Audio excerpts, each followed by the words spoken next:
Hi guys, it's album review time. We've got Maverick and Silver Tongue.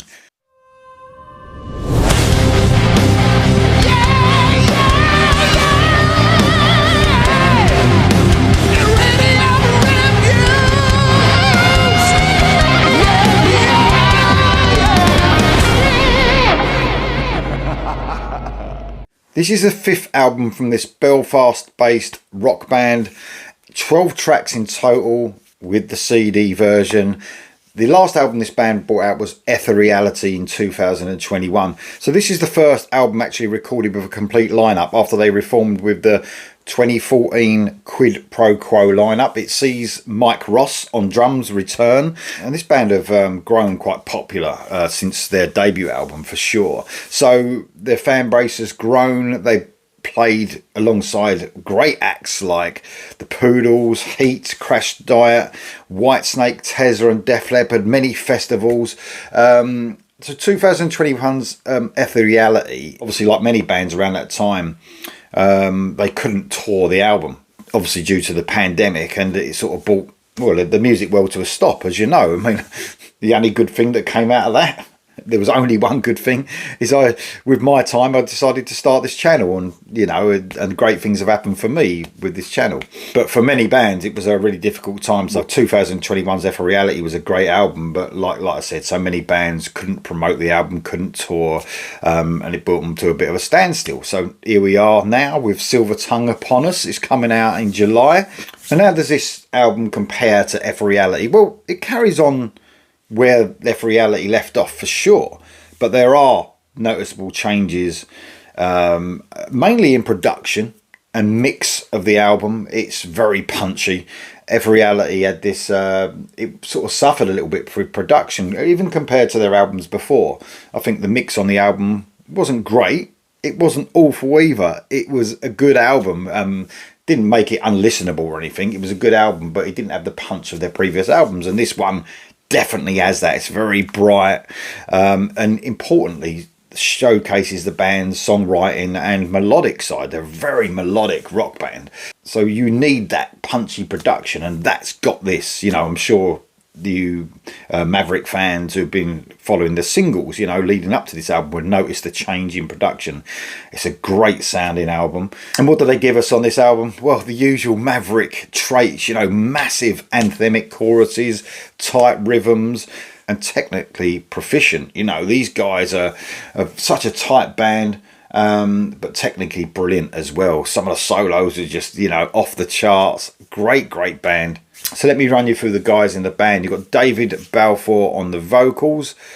I love his vocals. He's definitely got this tone of his own. It's Maverick when you hear them because of those vocal tones. And that's an important part to have in a music scene which is sometimes a bit saturated with rock bands. And it's important to stand out. So David Balfour has got a powerful melodic vocal, and I said he's got this tone that makes him stand out. Then you've got David's brother, Ryan Sebastian Balfour on the guitar, and Rick Cardwell on the guitar. So yeah, a great heavy album. This is guitar orientated. There's some keyboard touches now and again throughout the songs, which I'll get into. I'm not sure who does them. It doesn't state on my promo copy who does any synth work, but it's there. It's not often, but this is real guitar, bass and drums and vocals really, with some keyboard touches in certain songs. Then you've got Richie Diver on the bass and Mike Ross on the drums. Yeah, this is a real stomping album. It's so tight. This band have been going a few years now. Like I said, 10 years now. So they've honed their skills and they're a tight band. So that rhythm section is, really honed in and sort of lets the guitar work really breathe, and all the melodies breathe over that tight rhythm section. So let's run through my favourite tracks, and it's quite a few to run through. Like I said, there's 12 tracks in total on this promo copy. The last track being a bonus track on a CD. So 11 tracks with the normal version, if you like. So Puppet Show kicks this album off. It's a cool bass line, sort of introduces us to the album. And then straight away, with this mix, it's really bright. and it really makes a difference. The bass just thumps in and you just know they've got the sound right on this album. A pinch harmonic comes in and David Balfour's powerful and recognisable vocals, like I said, kick in with a soulful tone that he has. The chorus is really dynamic. There's loads of massive choruses throughout this album and the band kick in on that chorus and it's a stomping start to the album. The first of many great solos. I mean, man, there's some great solos throughout this album. It sort of kicks in and you know the guys mean business straight away on this album. It's a dynamic, heavy start. It's what you'd expect from this great band.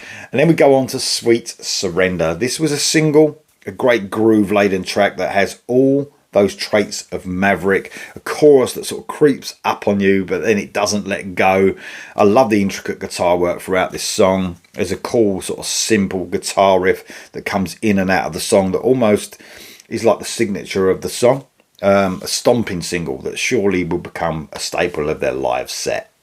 Daywalker is the next song. Talk about stomping. This really is. Feel a little bit of an 80s groove coming on here with an almost lot of classic extreme sound with that sort of funk infused heavy rock. Intricate guitar work throughout this song as David Balfour belts out those lyrics sort of on the higher end of his range with ease, really. Amazing vocalist. The extreme influence sort of carries on in the solos as we sort of almost, you know, honing in their Nuno Betancourt sort of feels there. Great stuff. Then we move on to Lorelei. It's a bit of a reprieve from the heavy start as you get a great ballad. Clean guitar and vocals lead us to the chorus that sees the rest of the band introduced to bring sort of the power to this ballad, if you like. It's a really cool ballad that injects their more modern rock side a little bit more, as they do with certain tracks for sure. A powerful and yet somewhat sort of somber ballad. The next track I want to talk about is Even Fall. It's a cool sort of mid-pace track that, although it is not a ballad, it has a real sort of melancholy feel to it. It's another track that is really driven by a cool bass line stomping its way through this mix. I love the little touches of the synths throughout this song, sort of really adding that extra bit of hook to an already great track. Bloody Mary is the next track I want to talk about. This was a single and the fans will already be obviously familiar with this track.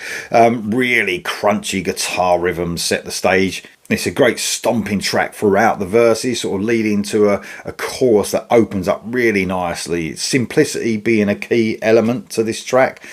Another fan favourite, I'm sure.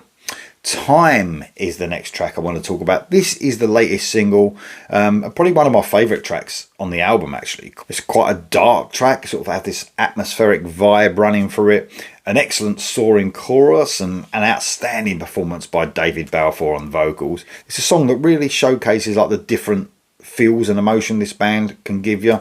Brilliant song.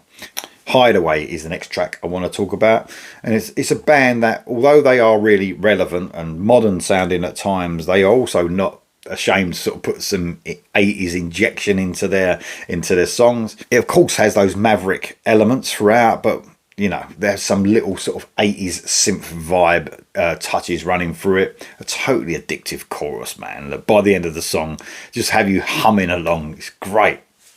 Track 10 is the next track I want to talk about. It's Do or Die, and the band tease another ballad sort of at the beginning of this song with a tinkering piano, but then the band kick in really heavy. What's great about this album, it's really strong throughout. There's no dipping quality as we get to near the end of the album, and they produce another track that is an absolute massive highlight. Sort of the slow to medium pace of the song really makes the track epic. It has a real epic feel.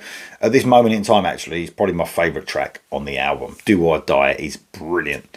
And then I want to talk about the last song, which is the bonus track. It's on the CD. It's We All Die Young. And if anyone doesn't recognise that title, it's a cover from Steelheart, or Steel Dragon, if you like, because it appeared on the movie that gets a bit of stick actually, as a bit cheesy and stuff, but I absolutely love the movie Rockstar starring Mark Wahlberg, and this is that cover.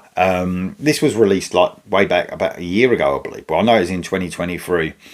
It's very faithful to the version that's on the movie, because I know that Steelheart have brought out some other versions that don't quite hit the mark as the one in the movie, and the one in the movie is my favourite. I'm really glad they sort of done that version, if you like. So that's a cool song to get on the end if you order the CD. So guys, it's another great album in Maverick's discography. I knew they wouldn't let you down. They've almost got this consistency where they're so fucking good.